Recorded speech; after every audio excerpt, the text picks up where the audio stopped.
আচ্ছা বিবাহিত ভাইয়েরা আপনারা আচ্ছা হাত নামান, আব্বাজান আব্বাজান হাত নামান, যুবক ভাইয়েরা হাত নামাও।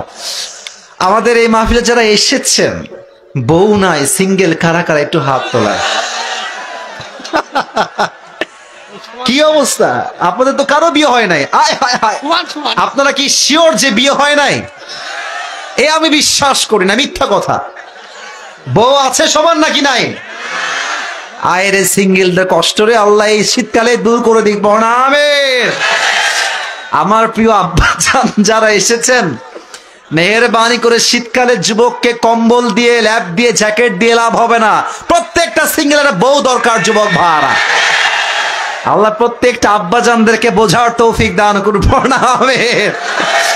আমার আব্বারা বলে যে তুই পায়ে দাঁড়া, এই তুই ব্যবসা কর, এই তুই চাকরি কর, তারপরে তোর বিয়ে হবে। আব্বাজান আপনি যদি আপনার ছেলেকে সঠিক বয়সে বিয়ে না দেন, আপনার ছেলে যত ঘাটে পানি খাবে প্রত্যেকটার দায়ভার কিয়ামতে আপনাকে বহন করতে হবে।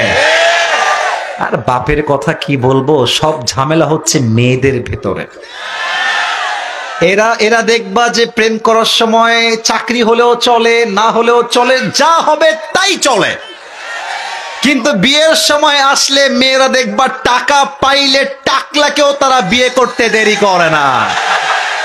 এর মানে আজকাল মেয়েদের কাছে চরিত্রের চাইতে money is a big deal for them. ঠিক কিনা বলো?